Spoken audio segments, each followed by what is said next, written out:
All right. So I was talking to a friend of mine yesterday about Farrakhan.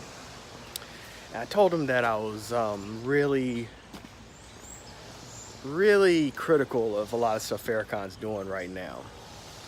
One thing he is, and the Nation of Islam in general, is pushing a lot of just conspiracy theories. Like in D.C., there was a city councilman, and the city councilman was putting forth this rumor that he thought Jews were controlling the weather. And that he actually got that from like the Nation of Islam temple here. And another thing I see them doing a lot is, a friend of mine, he's part of the NOI, and he was telling me that at his temple they were promoting InfoWars. This is a couple years back. And as you know, InfoWars is just completely just fake news. I mean, it's just like just horribly just fake news, horrible conspiracy theories. And I was like, so why is he helping to promote this? And then Farrakhan gave an interview to Alex Jones from InfoWars. That's the only interview he's done that wasn't with like a black radio station or something like that. So I wondered why he would choose to do it on InfoWars. And I just think that a lot of what Farrakhan's doing right now is just fear-mongering. It's not really constructive on anything.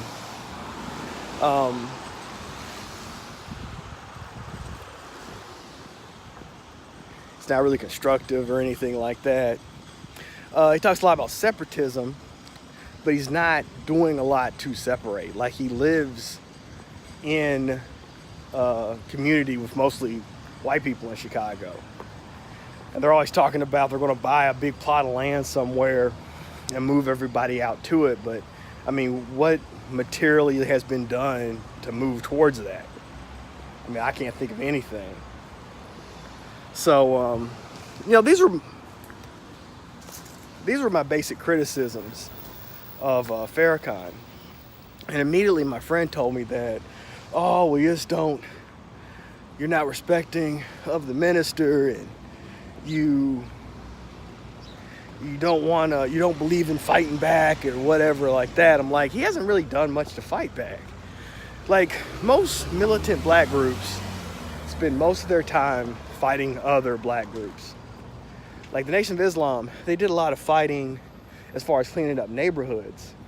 But let's be real, that's just beating up a bunch of other vulnerable, poor black people. That's all it is.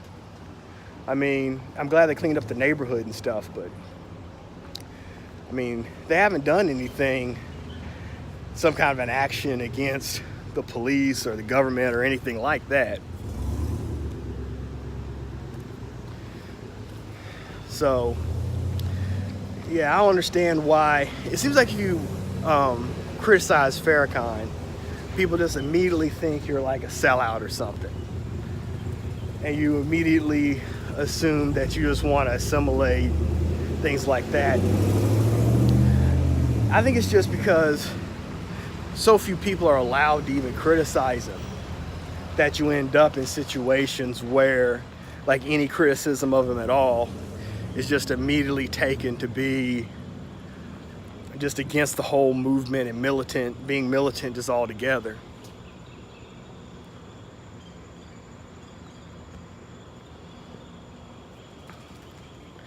So, yeah, I'm not really a big fan of Farrakhan. Now, I just got done listening to the audio book. I'm a big audio book person. Fire Next Time. And Baldwin in it talks about how the Nation of Islam attempted to recruit him. And so he was invited to the Honorable Elijah Muhammad's house. This, I want to say, happened in '63. And he flirted with it, but he understood that it was simply black supremacy trying to combat white supremacy. And they both end up in the same place where you just end up hating everybody and nothing moves forward. Now, another thing Baldwin said was that he heard many rumors. He didn't have evidence, but he heard rumors and believed them to be true, that the Nation of Islam's funding came from white nationalists. Now, what makes me tend to believe Baldwin is Malcolm X in his autobiography also talked about how he didn't like having the American Nazi Party as honored guest at Savior's Day. And he didn't like having to work with the Nazi Party. And Malcolm X also insinuated that there had been some kind of deal in the South between the Nation of Islam and the Klan to make sure that they don't burn down the buildings or burn down the mosques. And when I'm reading Baldwin, I just find him to be a lot more rational in his conclusions. He's more realistic about what we can and can't do as a people. He's also much more about healing, psychological effects of racism, but also he understands that the way we divide resources needs to change too, and how we divvy up resources and opportunities need to change.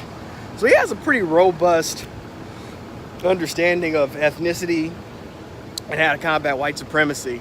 And I just think it's just more robust than Baldwin.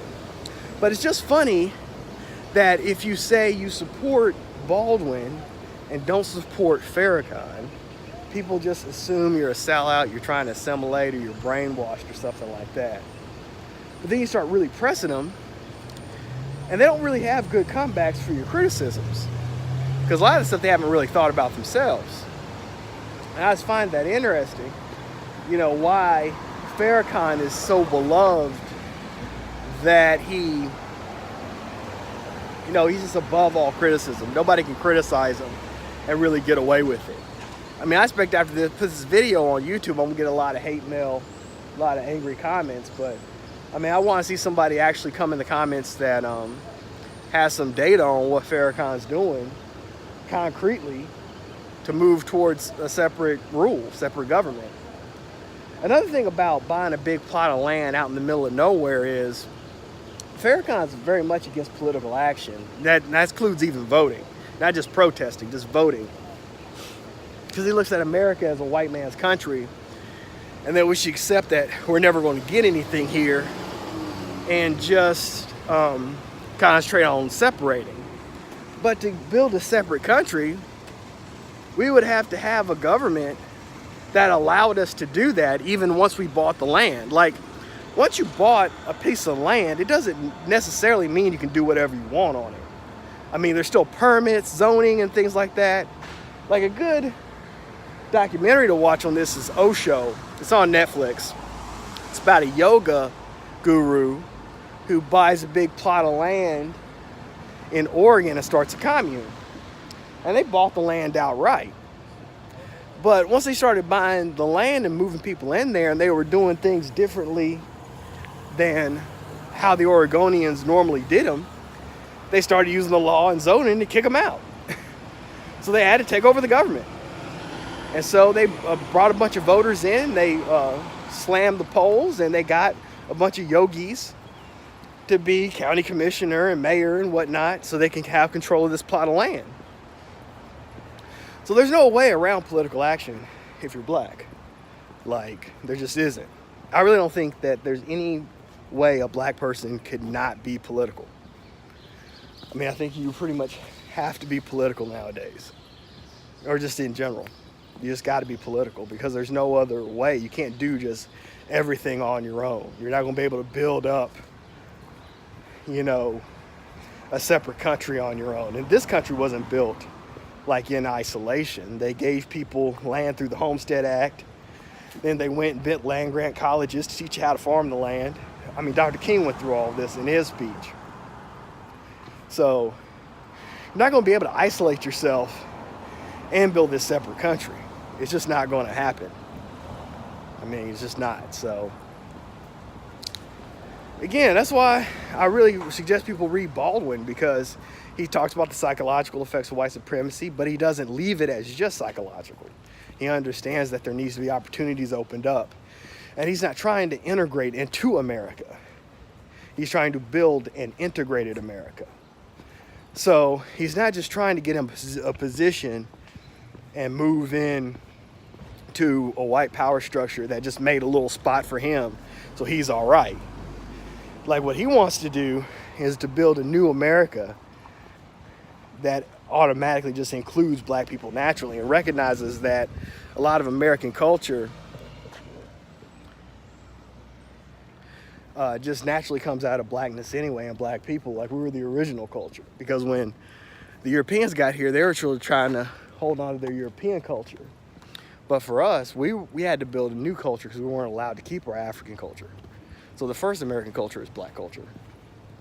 So got that from Albert Murray, by the way, another great writer. But yeah, it's just interesting. If you ever say anything negative about Farrakhan, people just assume you're just a sellout and you want to assimilate, and